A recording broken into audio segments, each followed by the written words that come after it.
दोस्तों, पिछली क्लास में हम लोगों ने शिक्षा के संकल्पना के अंतर्गत शिक्षा के विभिन्न अर्थ एवं परिभाषाओं के बारे में जानकारी प्राप्त की।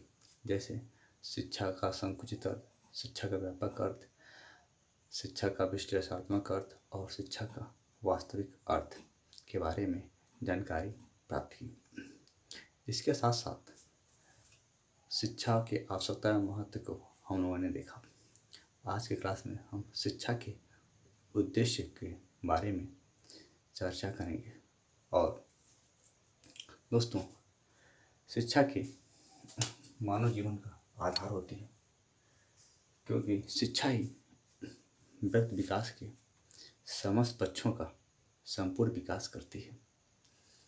व्यक्ति विशेष को निरंतर विकास हेतु प्रयत्नशील रहना पड़ता है तथा उनकी आवश्यकताओं को पूर्ति करना शिक्षा का प्रमुख उद्देश्य होता है। प्रायः एक व्यक्ति अपने जीवन में जो कुछ भी प्राप्त करना चाहता है, उस आदर्श स्थिति को उद्देश्य कहते हैं। उद्देश्य का शाब्दिक अर्थ होता है दिशा दिखाना। अतः उद्देश्यों द्वारा व्यक्ति निरंतर प्रयत्नशील रहना पड़ता है तथा विकास करता रहता है। शिक्षा का क्षेत्र में उद्देश्यों का संबंध उच्च शिक्षा प्राप्त करना होता है। शिक्षा के क्षेत्र में उपयुक्त बात लागू होती कि उद्देश्य ही शिक्षा अर्थरहित अंधकार में भटकने के समान है। इसलिए एस.के. अग्रवाल लिखते हैं इसके संबंध में। एस.के. अग्रवाल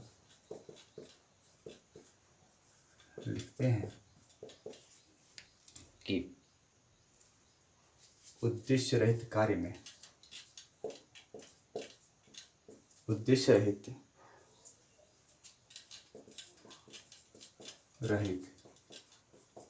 में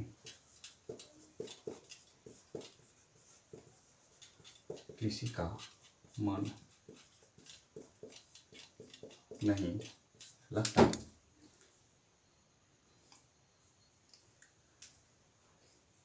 उद्देश्य रहित शिक्षा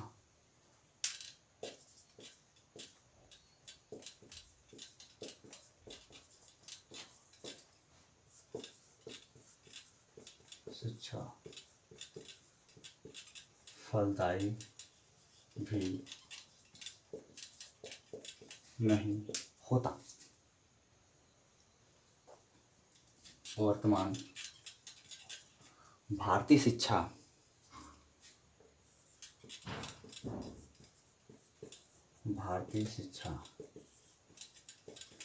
इसीलिए दोषपूर्ण है कि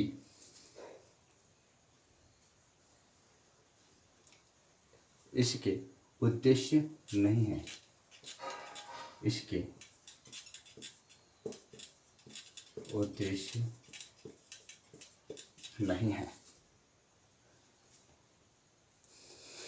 समझिए। देखिए, इन्होंने एस.के. अग्रवाल ने लिखे हैं कि उद्देश्य रहित कार्य करना मतलब अगर हमें किसी कार्य के करने के लिए कोई उद्देश्य ना हो या किसी उद्देश्य के बिना कोई कार्य किया जाए तो उसमें हमारा मन नहीं लगता, और बिना उद्देश्य के कोई भी कार्य किया जाए तो वो हमारे लिए फलदायी नहीं होता। इसलिए उन्होंने कहा कि भारतीय शिक्षा पद्धति है, उसमें उद्देश्य नहीं है। हमें बस डिग्रियाँ प्राप्त करनी जानी है कि आप BA कर लो, MA कर लो, ये कर, लेकिन एक उद्देश्य नहीं बन पाता है। अगर उद्देश्य मान करके कुछ किया जाए तो वो कार्य होता है। ठीक है दोस्तों, एक और शिक्षा शास्त्री थे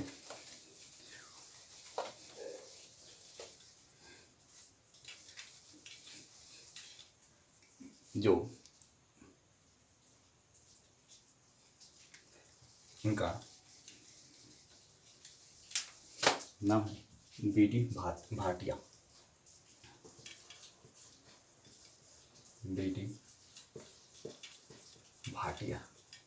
इन्होंने लिखा है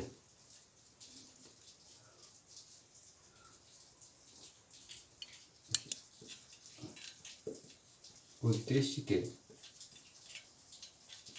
अभाव, उद्देश्य के ज्ञान के अभाव में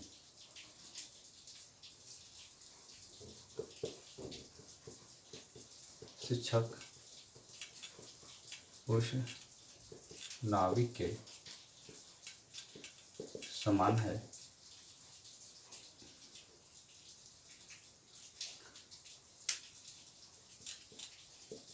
जिसे अपने लक्ष्य या मंजिल का ज्ञान नहीं और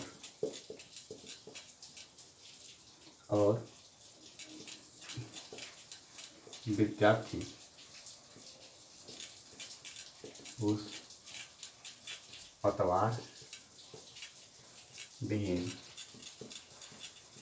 नौका के समान है जो कि समुद्र के लहरों की थपेड़े खाती हुई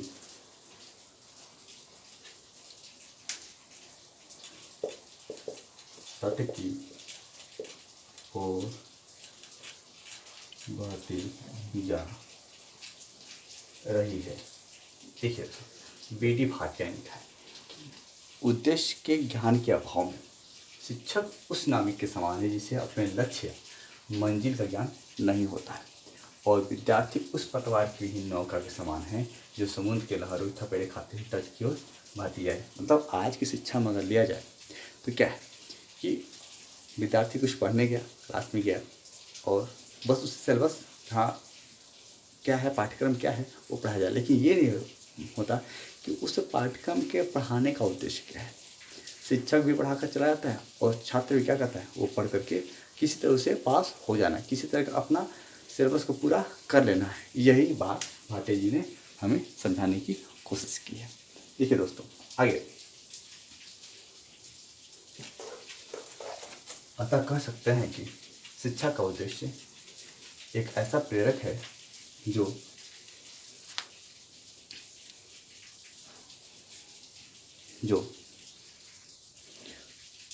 व्यक्ति को वांछित परिवर्तन की आदर्श स्थिति की ओर संकेत करता है, एक ऐसी स्थिति जिसे सीमा में बांधा नहीं जा सकता। दोस्तों अब आते हैं, देखते हैं कि शिक्षा के कौन कौन से उद्देश्य हैं। देखिए शिक्षा के 4 उद्देश्य हैं। पहला उद्देश्य है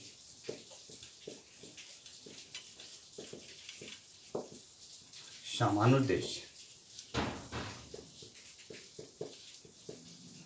विशिष्ट उद्देश्य, तीसरा वैयक्तिक उद्देश्य और चौथा है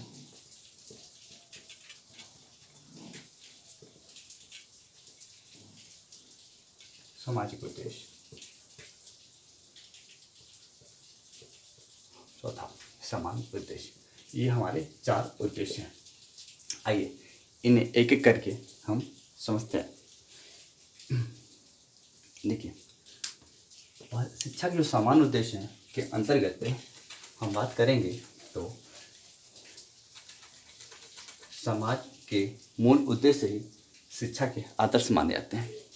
भिन्न भिन्न समाज के भिन्न लक्ष्य भिन्न भिन्न होते हैं तथा देश काल एवं वातावरण के अनुसार यह बदलते रहते हैं। किसी समाज और के उत्तरोत्तर विकास हेतु शिक्षा के निम्नलिखित उद्देश्यों को सम्मिलित किया गया है। जो निम्नलिखित उद्देश्य हैं, पहला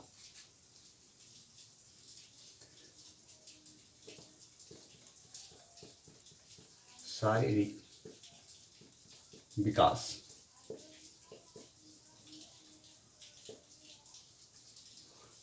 शायरी विकास का उद्देश्य। दूसरा है मानसिक विकास का उद्देश्य। सांस्कृतिक विकास का उद्देश्य नैतिक एवं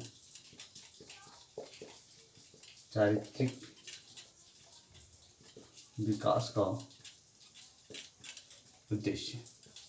देखिए, शारीरिक विकास का उद्देश्य, मानसिक विकास का उद्देश्य, सांस्कृतिक विकास का उद्देश्य और चौथा नैतिक एवं चारित्रिक विकास का उद्देश्य। पांचवा जीविकोपार्जन या व्यावसायिक विकास का उद्देश्य। छठा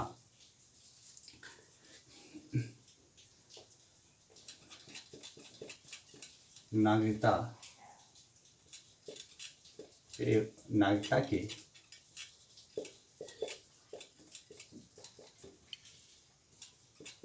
शिक्षा का उद्देश्य। सातवां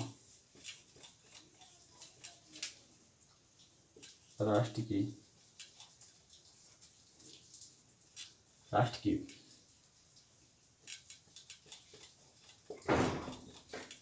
आकांक्षाओं की पूर्ति का उद्देश्य। आठवां है आध्यात्मिक चेतना के विकास का उद्देश्य। देखिए, नौवां अवकाश के सदुपयोग का उद्देश्य। 10वां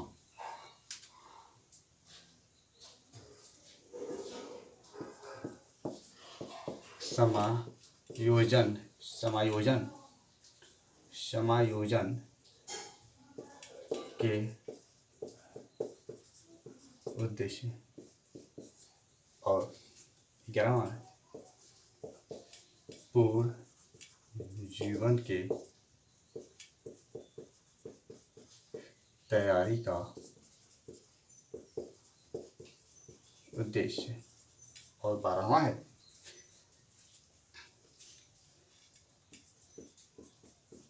आत्मा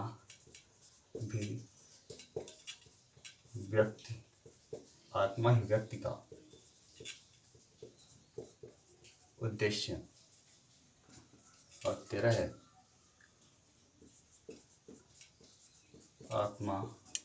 आत्मानुभूति का उद्देश्य। दोस्तों देखिए, ये 13 उद्देश्य समान उद्देश्य के अंतर्गत हमारे 13 उद्देश्य आ जाते हैं। शारीरिक विकास, मानसिक, सांस्कृतिक, नैतिक, चारित्रिक, जीविकोपार्जन या व्यवसायिक का उद्देश्य, नागरिकता की शिक्षा का उद्देश्य, राष्ट्र की आकांक्षाओं की पूर्ति का उद्देश्य, आध्यात्मिक चेतना के विकास का उद्देश्य, अवकाश के सदुपयोग का उद्देश्य, समायोजन के उद्देश्य, पूर्व जीवन की तैयारी का उद्देश्य, आत्माभिव्यक्ति का उद्देश्य और आत्मानुभूति का उद्देश्य। इसे एक बार देख लीजिए। अब आते हैं शिक्षा के विशिष्ट उद्देश्य के तरफ देखते हैं। आप लोग एक बार इससे देख लीजिए, हो सके तो स्क्रीनशॉट भी ले लीजिए। ठीक है दोस्तों,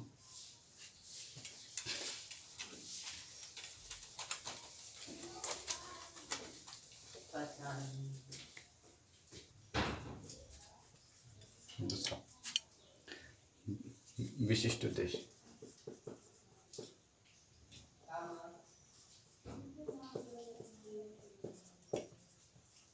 देखिए, विशिष्ट जो है उद्देश्य के अंतर्गत, जो शिक्षा के विशिष्ट उद्देश्य के अंतर्गत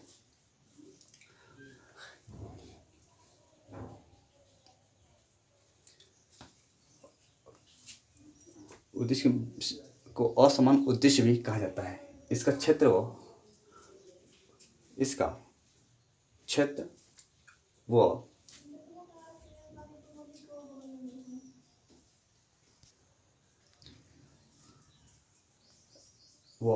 प्रकृति सीमित होता है।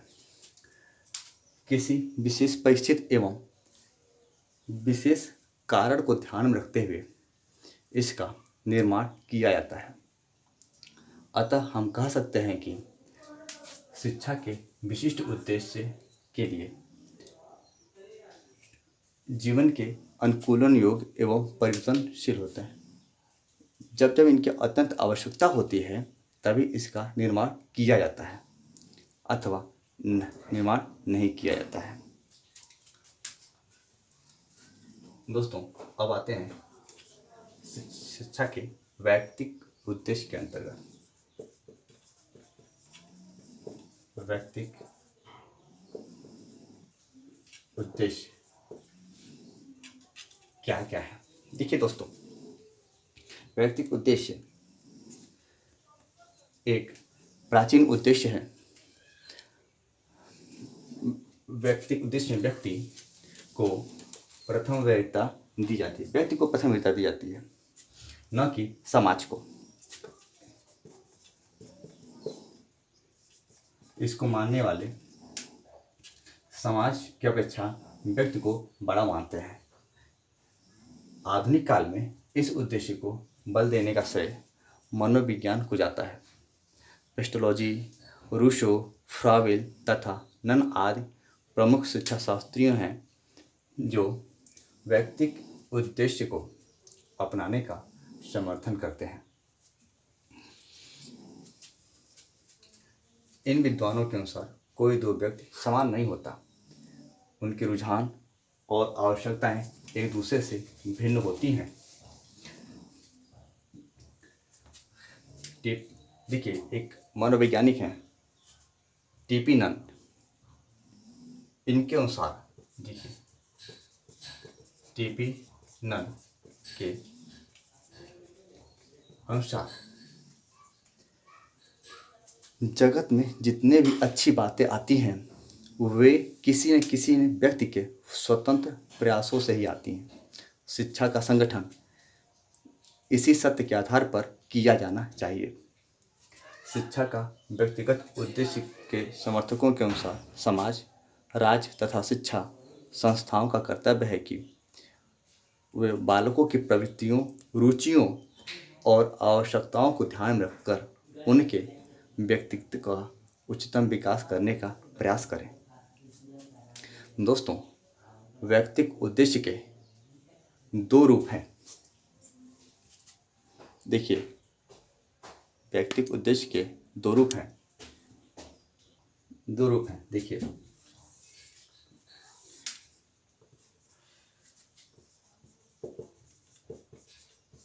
संकुचित अर्थ और व्यापक अर्थ। ये किसके हैं? ये वैयक्तिक उद्देश्य के दो रूप हैं। एक तो हो गया संकुचित अर्थ और दूसरा हो गया व्यापक अर्थ। देखिए, संकुचित में आत्मा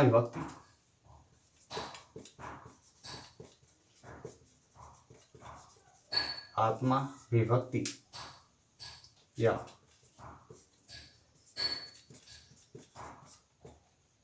बालक के शक्तियों का सर्वांगीण विकास या प्रकृति के विकास से लिया जाता है। दूसरे व्यापक अर्थ में आत्मानुभूति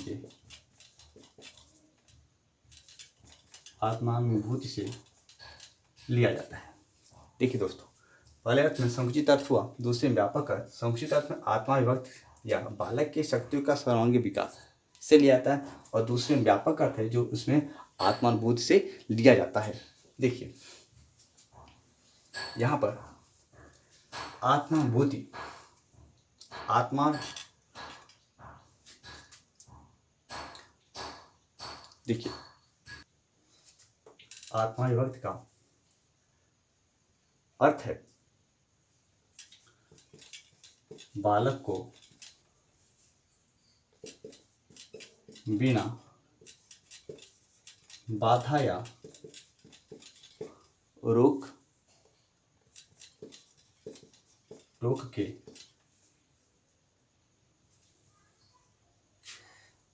बिना रोक टोक के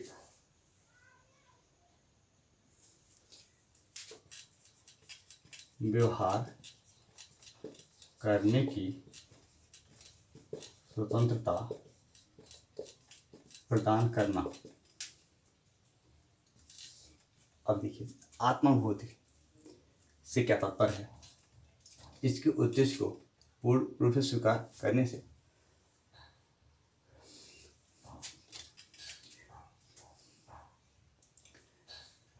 आत्मानुभूति से क्या उद्देश्य है। देखिए आत्मानुभूति के जो उद्देश्य हैं, अर्थात आत्मानुभूति के उद्देश्य व्यक्ति को महत्व देने के साथ साथ समाज व सामाजिक वातावरण को स्वीकार करते हैं। देखिए व्यक्ति प्लस समाज को महत्व देते हैं और इनके साथ साथ सामाजिकरण को भी ये स्वीकार करते हैं।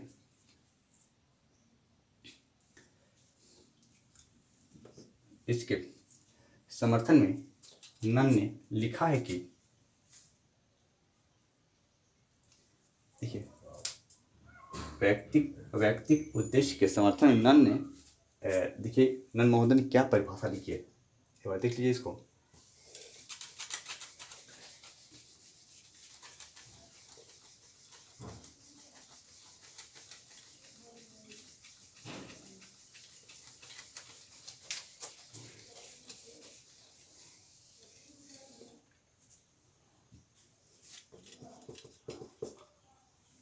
देखिए न शिक्षा का व्यक्तिगत उद्देश्य, शिक्षा का व्यक्तिगत उद्देश्य उसके साथियों के प्रति उत्तरदायित्वों को कम नहीं करता, क्योंकि व्यक्ति का विकास समाज में रहकर ही होता है। अब देखते हैं शिक्षा के सामाजिक उद्देश्य की तरफ चर्चा करेंगे।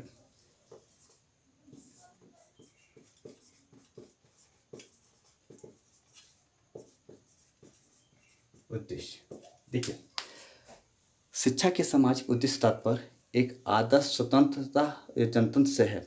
इस उद्देश्य को नागरिकता का उद्देश्य भी कहा जाता है। नागरिकता का उद्देश्य,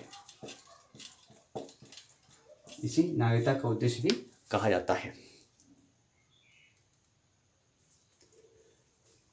शिक्षा के सामाजिक उद्देश्य का जन्म शिक्षा के व्यक्तिगत उद्देश्य के प्रतिक्रिया के परिणाम स्वरूप हुआ है। इस उद्देश्य के समर्थक व्यक्ति की अपेक्षा समाज को ऊंचा मानते हैं। उनके अनुसार व्यक्ति सामाजिक प्राणी है, समाज में उसका जन्म होता है, समाज में रहकर ही उसकी विभिन्न शक्तियों का विकास होता है। अतः यदि उसे समाज से अलग कर दिया जाए तो उसका जीवन या उसका जीवित रहना कठिन हो जाएगा, अथवा उसकी विभिन्न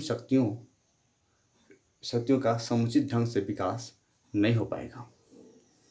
इस प्रकार समाज व्यक्ति के लिए परम आवश्यक है। भारत एक लोकतांत्रिक देश है, यहाँ विभिन्न जाति धर्म संस्कृति के लोग निवास करते हैं और इन सभी में राष्ट्र के प्रति एकता की भावना पाई जाती है। कभी कभी इनमें संघर्ष एवं विद्रोह की भावना भी जन्म ले लेती है। अतः इन समस्याओं को अतः इन समस्याओं को देखते हुए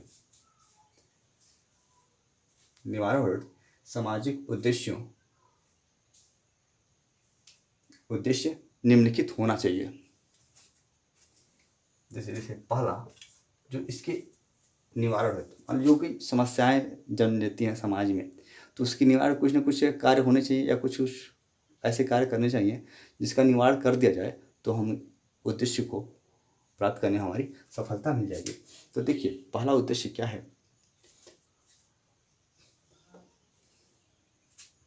पहला है सांस्कृतिक सहिष्णुता का विकास करना। दूसरा,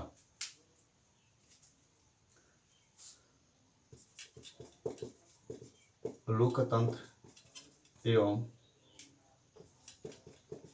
लोकतंत्रीय नागरिकता की शिक्षा। तीसरा देखिए,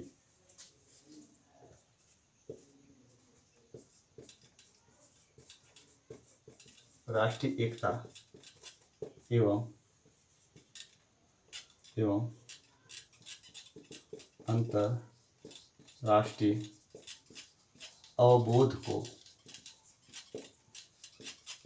प्राप्त करना। चौथा देखिए,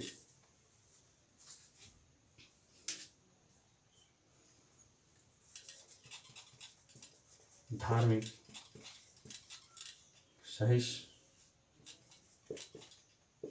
सहिष्णुता का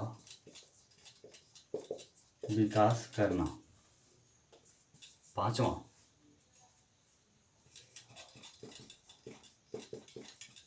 लोकतंत्रीय गुणों का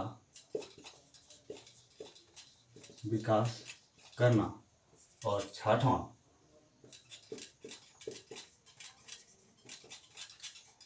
नैतिक एवं साहित्यिक विकास करना।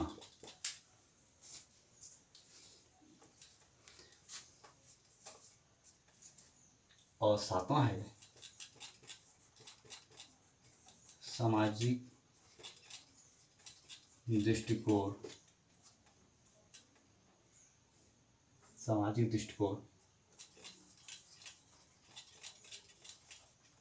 विकसित करना।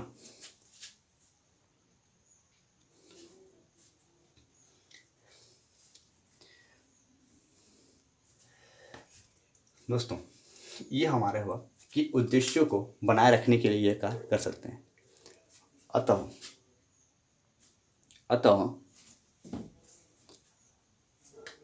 रेमंड महोदय के अनुसार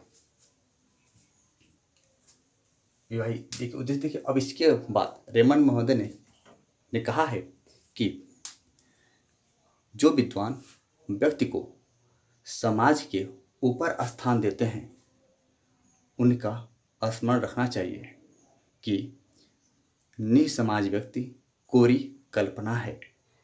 अतः शिक्षा का उद्देश्य व्यक्तिगत चरित्र गठन के साथ साथ बालक को सच्चा सामाजिक प्राणी तथा नागरिक बनाना चाहिए। दोस्तों, इसके आगे उद्देश्य के बाद हम देखेंगे कि शिक्षा के उद्देश्यों को कौन कौन से कारक प्रभावित करते हैं। देखिए, प्रभावित करने वाले कारक,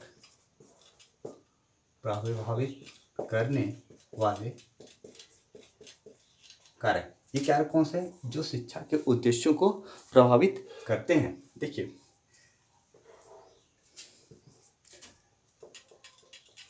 शिक्षा के उद्देश्यों को तैयार करते समय इनके वर्तमान परिस्थितियों को ध्यान में रखना आवश्यक होता है, क्योंकि शिक्षा एक प्रक्रिया है और अतः इसमें भी कुछ निश्चित उद्देश्य होते हैं। ये उद्देश्य देश काल परिस्थिति के अनुसार परिवर्तित होते रहते हैं। अतः वर्तमान भारत में जो शिक्षा के उद्देश्य को प्रभावित करने कारक हैं वो इस प्रकार हैं। पहला दार्शनिक, दूसरा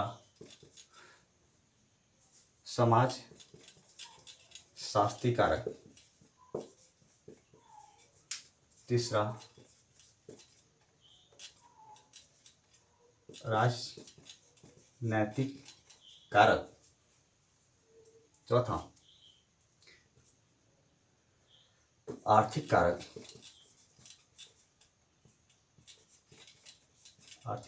और पांचवा वैज्ञानिक कारक, और छठा है मनोवैज्ञानिक कारक।